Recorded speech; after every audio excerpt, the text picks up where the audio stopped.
Hello नमस्कार दोस्तों।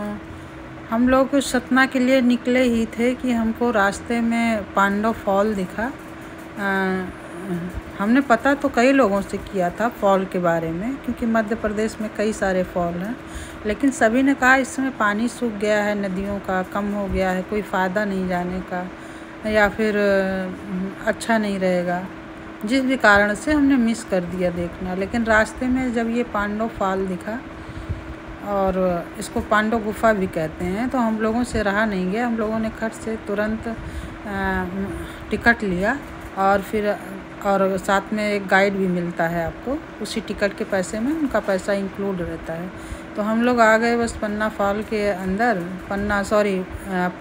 के अंदर आ गए। और इनसे गाइड से हमने पूछा यहाँ के पत्थर के बारे में और सब चीज़ों के बारे में, तो ये बताने लग गए। इनका काम ही है बताना, गाइड हैं। तो ये सब चीज़ों के बारे में बता रहे थे कि पांडव की गुफा क्या कैसे है, क्यों इसका नाम पांडव गुफा पड़ा है, ये सारी चीज़ें बता रहे थे। तो ये जो पत्थर है दिख रहा है, इससे बच्चों की स्लेट बनती है। इस पत्थर में कई लेयर हैं, कई चीज़ें बनती हैं, खासकर इसमें बच्चों की स्लेट जिसपे लिखा जाता है वो चीज़ें बनती हैं। इसमें स्लेट कहते हैं, वो चीज़ें बनती हैं। देखिए इस पत्थर में कई लेयर हैं, कई तरह के लेयर हैं, ये देखिए।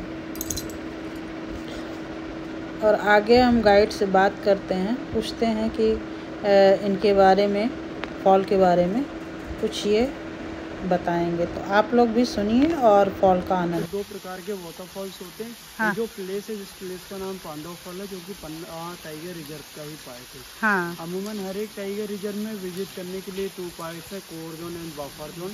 Core zone human activity places नहीं होता और buffer zone human activity place होता है। तो पांडव फॉल जो प्लेस है कोर जोन में, और इस जगह का नाम पांडव फॉल इसलिए पड़ा है क्योंकि जो महाभारत काल में 5 पांडव थे, जो इनका 12 वर्ष का वनवास हुआ, वो ओवर ऑल इंडिया हुआ, तो उसमें कुछ टाइम यहाँ पे रुके हुए थे, इसलिए इस प्लेस का नाम पांडव फॉल है। वैसे कोई खास एविडेंस नहीं, सिर्फ लोकल धार्मिक मानता है। बस बुक्स के आधार में देखे तो विंध्याचल पर्वत पे रुके हुए जो माउंटेन श्रृंखला और पन्ना टाइगर रिजर्व का जो भी क्षेत्रफल है, core zone 576.13 square kilometre and buffer zone 1060.97 square kilometre. दोनों का एरिया को टोटल लगभग काउंट एरिया 1598.1 स्क्वायर किलोमीटर का है, जो काफी बड़ा एरिया है, और जिसकी कनेक्टिविटी 3 डिस्ट्रिक्ट है, पन्ना, छतरपुर एंड दमोह। इन सबके अंतर्गत एक ही प्लेसेस है जो पांडव फॉल के नाम से जाना जाता है, तो बुक्स के आधार पे मान सकते हैं कि यहाँ पे रुके होंगे। दूसरा यहाँ का सबसे बेस्ट, यहाँ पे 2 प्रकार के वाटरफॉल्स होते हैं जो कि कंटिन्यू 12 मंथ बराबर होते हैं। फर्स्ट वाटरफॉल सामने की ओर होता है और सेकंड इस ओर होता है, जो फर्स्ट और सेकंड दोनों ही डिफरेंट है। फर्स्ट के जो पानी के सोर्सेज होते हैं, रेनी सीजन में तालाबों के सोर्सेज होते हैं, और विंटर समर में नेचुरल रॉक्स की वजह से होता है। बट हम प्रेजेंट में जो भी देख पा रहे हैं वो नेचुरल रॉक्स की वजह से ही देख पा रहे हैं।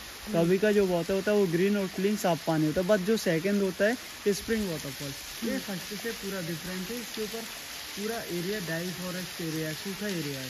इसके अपर साइड लगभग 10 किलोमीटर तक पूरा डाई फॉरेस्ट ही होता है, और अंडरग्राउंड या ग्राउंड वाटर कंटिन्यू आता है, जो कि 24/7 सेम स्पीड से आता है। कोई चेंजिंग नहीं होती कि रहने में ज़्यादा हो, विंटर समर में कम हो, तो इसमें ऐसा कुछ भी नहीं होता है। तो ऐसी लोकल धार्मिक मान्यताएं हैं कि जब वो यहाँ पे रुके तब पानी नहीं होता, तब उन्होंने अपनी शक्तियों का प्रयोग किया, तब से पानी बराबर आ रहा है। बट साइंस का मानना है कि ऐसा कुछ नहीं। साइंस बोलते एरिया रॉक से गिरा हुआ एरिया है, और सामने वाला जो पाइट एरिया है लाइमस्टोन एरिया है, चूना पत्थर। लाइमस्टोन ऐसा स्टोन जो पानी को ऑब्जर्व कर लेता है फिर रिलीज करता रहता है। बट गैस करते हैं, ऑब्जर्व करता है अपनी क्षमता के अनुरूप और रिलीज भी क्षमता के अनुरूप। तो कंबल होना चाहिए, कॉमन है, और पूरे एरिया लाइमस्टोन है, तो सभी जगह से भी आना चाहिए। बट यहाँ पे 2 से 3 पॉइंट होते हैं जहाँ से कंटिन्यू पानी आता है, बाकी एरिया ड्राई रहता है। तो फिर आपके ऊपर डिपेंड करता है, आप साइंस मान सकते हैं, इतिहास मान सकते हैं। और यहाँ पे जो भी आप प्रेजेंट टाइम में आउटसाइड स्ट्रक्चर देख पा रहे हैं, तो ये 16वीं सेंचुरी में राजाओं के शासनकाल का स्ट्रक्चर बना हुआ है, जो हंटिंग प्लेसेस के तौर पे बना हुआ है। प्राचीन केव्स ऑलरेडी बंद हो चुके हैं, जो रॉक्स गिरने की वजह से भी कुछ गवर्नमेंट के द्वारा भी बंद कर दिए। देख ले, क्योंकि माउंटेन की ऊंचाई 25 मीटर है, और उसके नीचे जाना काफ़ी रिस्की प्रॉब्लम है। हो सकता है कोई रॉक्स गिर जाए, हो सकता है कोई एनिमल्स हो। इन सब चीज़ों को देखते हुए अंडरग्राउंड के रास्ते ऑलरेडी बंद हो चुके हैं। Thank you. अब यहाँ पे हम फोटोग्राफी कर लेंगे।